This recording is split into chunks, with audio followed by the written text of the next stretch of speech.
여러분 안녕하십니까. CJB 8시 뉴스 시작합니다. 지역 최대 사학인 청주대가 등록금 5.1% 인상을 결정하면서 향후 교육 투자에 1,200억 원을 더 투입하겠다는 청사진을 제시했습니다. 반면 충북대를 비롯한 거점 국립대는 올해 등록금을 동결하는 대신 정부의 확실한 재정 지원을 요구하고 있는데요. 인상을 하려면 명분이 있어야 하고 동결에는 조건이 붙어 있는 것입니다. 조상호 기자입니다. 청주대학교 공과대학 신관 건물입니다. 지하 1층, 지상 5층 건물을 250억 원을 들여 지상 6층 새 건물로 개보수를 마쳤습니다. 청주대는 바로 옆 공대 구간과 예대 구간, 종합강의동도 신축에 다름없는 전면 개보수를 하기로 했습니다. 이와 함께 최첨단 하이플렉스 강의실을 추가로 구축하고 우수 교원을 채용하는 등 향후 교육 투자에 1,200억 원을 투입한다는 계획입니다. 이를 위해 청주대는 올해 학부와 대학원 등록금을 17년 만에 인상하기로 결정했습니다. 인상폭은 5.1%입니다. 막대한 투자 재원을 조달하고 장학금 확대 등 학생들이 요구하는 교육 복지도 적극 수용하겠다고 밝혔습니다. 향후 5년간 단계적으로 그런 것을 해 나가겠다라는 그 학교의 비전을 충분히 제시했고, 이에 대해 학생들도 같이 공감을 많이 해줘서 5.1% 인상이 결정되었습니다. 앞서 충북대를 비롯한 9개 국가 거점 국립대는 올해 학부생 등록금을 동결하겠다고 발표했습니다. 대신 거점 국립대 총장들은 글로벌 수준의 경쟁력을 확보할 수 있도록 학생 1인당 교육비를 서울대 수준으로 현실화하는 정부의 정책적, 재정적 지원을 요구하기로 했습니다. 만약 지원이 이루어지지 않을 경우 내년부터 등록금 인상은 불가피하다는 의견을 밝혔습니다.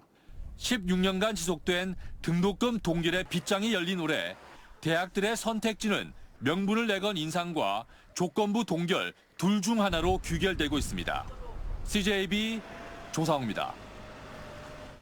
희귀병을 앓고 있는 딸 치료비 46억 원을 모으기 위해 국토대장정을 나섰던 아버지 사연이 알려지면서 전국 곳곳에서 후원의 손길이 이어지고 있습니다. 지금까지 치료비의 절반인 23억여 원이 모였는데요. 기적이 현실로 점점 다가오고 있는 가운데 충북사회복지공동모금회는 사랑이 치료비 전액을 모을 때까지 모금을 이어가기로 했습니다. 김세희 기자입니다. 온 몸의 근육이 서서히 줄어 결국엔 호흡까지 어려워지는 희귀병 두센 근위영양증을 앓고 있는 4살 사랑이. 최근 미국에서 치료제가 개발됐지만 약값만 무려 46억여 원에 달합니다. 딸 사랑이의 치료비를 마련하기 위해 아빠 전요셉 씨는 지난해 11월 부산에서 서울까지 740km의 국토대장정에 나섰습니다. 이 소식이 알려지자 기적처럼 전국 곳곳에서 온정의 손길이 이어졌습니다. 어린 아이부터 학생, 공무원 등 각계각층에서 마음을 전하며 지금까지 23억여 원이 모금됐습니다. 오늘 유현진 재단에서도 조금이나마 사랑이 가족에게 힘을 보태기 위해 성금을 기탁했습니다. 사랑이와 같은 질병을 앓고 있는 화나가 제때 치료를 받지 못해 안타까웠다며 시민들의 많은 동참을 호소했습니다. 네, 사랑이는 아직 정말 제때 치료받을 기회가 있으니까 꼭 제때 치료를 받아서 건강하고 예쁘게 성장할 수 있도록 좀 큰 관심과 도움이 계속 이어졌으면 좋겠습니다.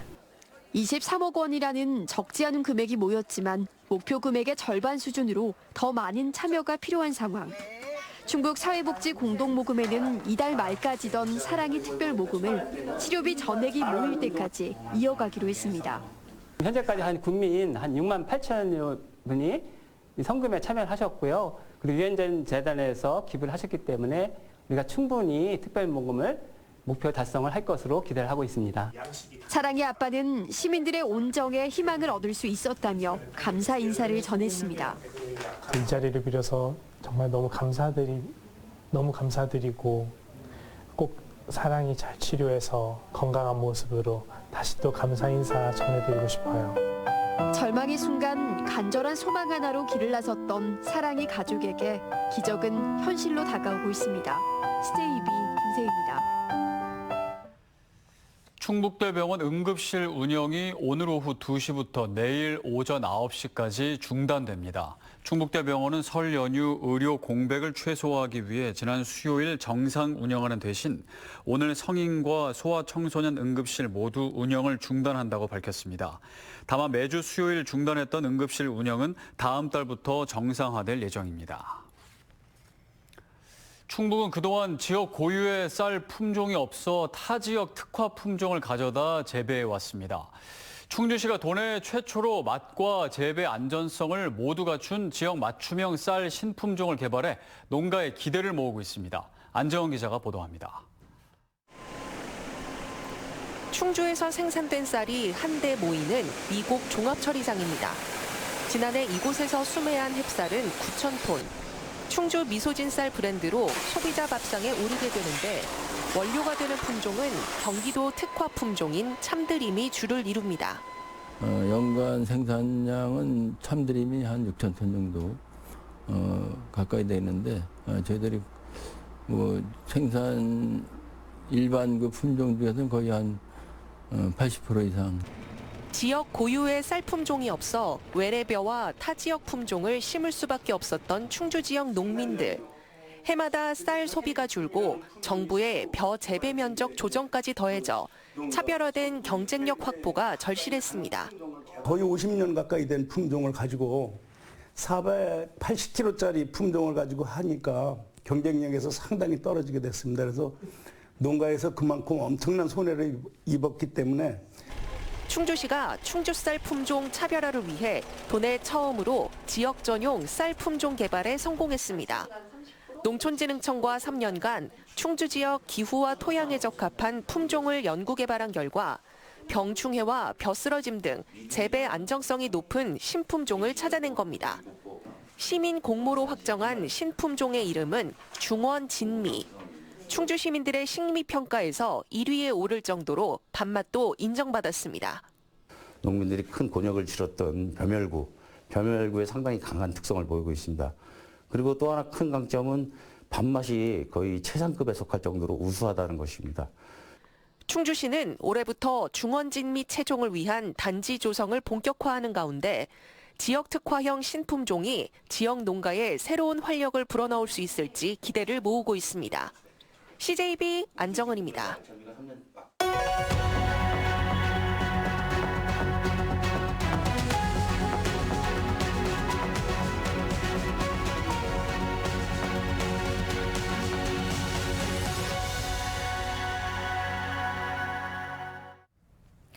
CJB 신년 기획으로 도내 지자체의 새 운영 방안을 살펴보는 순서, 오늘은 괴산군입니다. 인구 3만 6천여 명의 괴산군은 지방소멸 위기에 놓인 지방자치단체 가운데 한 곳인데요.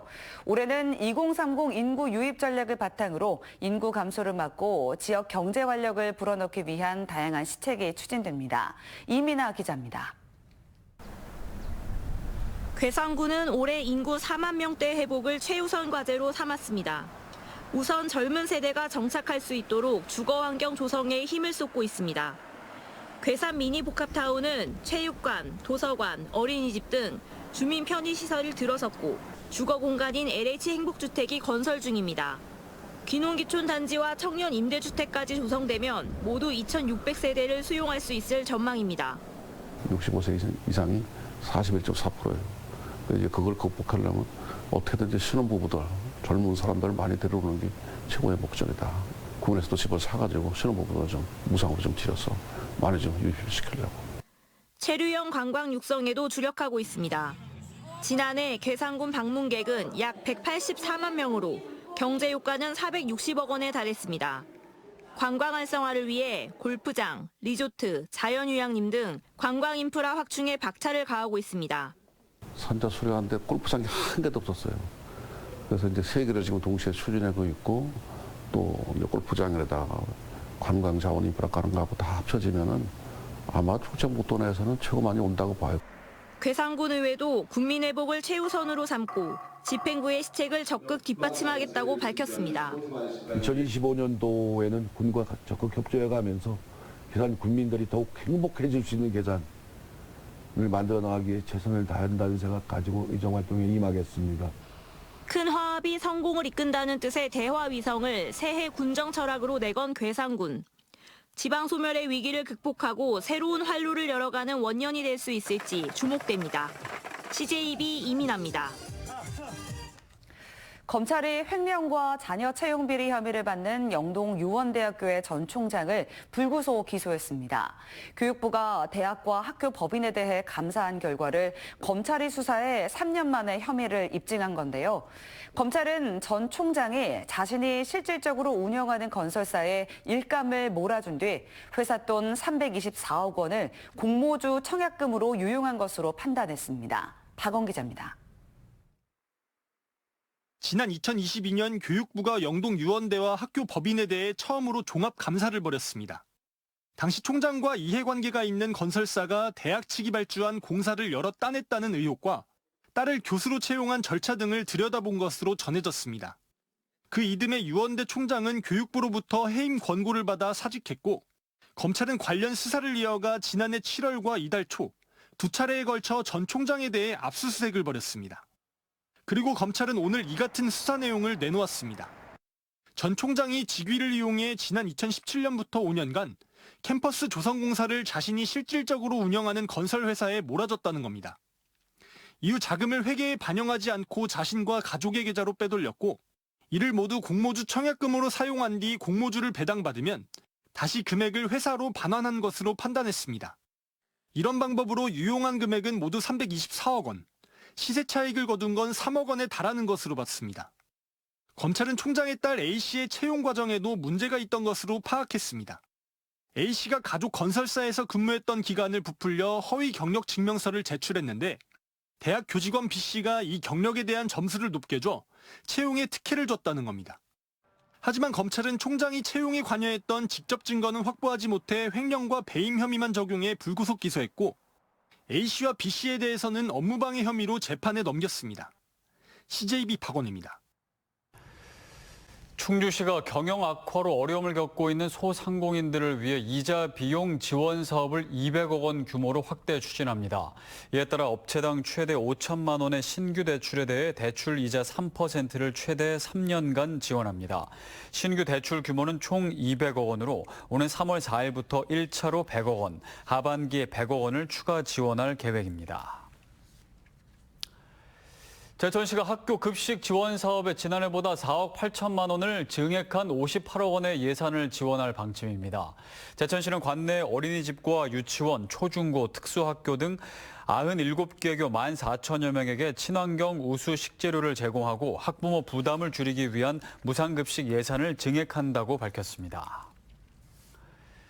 윤건영 교육감은 오늘 주간정책회의를 주재한 자리에서 학년 초에 실시하는 기초학력 진단검사 준비에 철저를 기해 줄 것을 당부했습니다. 윤 교육감은 교육부가 제공하는 성취도 평가와 충북 자체 다채움 진단 평가, 그리고 학교 자체 제장 문항 등 3가지 검사 도구 가운데 학교 실정에 맞는 방식을 자율적으로 선택해 충실하게 준비해달라고 말했습니다. 윤 교육감은 특히 다채움의 경우 충북교육청이 자체적으로 개발한 플랫폼으로 학생별 진단 결과에 따른 맞춤형 지원까지 연계할 수 있다는 점에서 의미가 크다고 강조했습니다. 청주국제공항 거점 항공사인 에어로케이가 오늘부터 청주와 일본 나고야를 오가는 노선의 운항을 시작했습니다. 이번 신규 노선은 월요일과 수요일, 금요일, 일요일 주 4차례 운항하며 출국편은 오후 1시 40분 청주를 출발하고 복귀편은 오후 6시 25분 청주에 도착합니다. 에어로케이는 나고야 노선에 이어 향후 고베와 시즈오카, 오이타 등 일본 내 추가 노선 취항도 현재 검토 중이라고 밝혔습니다. 다음은 저희 CJB의 희망 2025 나눔 캠페인 성금을 보내주신 분들입니다. 주식회사 홍익기술단 임직원 일동이 1,000만 원의 정성을 모아주셨습니다. 29전대 교관 일동 255만 원, 청주 운동초등학교 학생회에서 바자회 수익금 92만 2,200원을 기탁했습니다.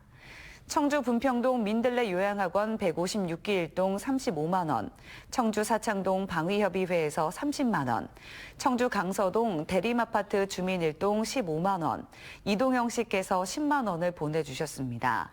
성금을 보내주신 분들께 감사드립니다. 희망 2025 나눔 캠페인을 모두 마칩니다.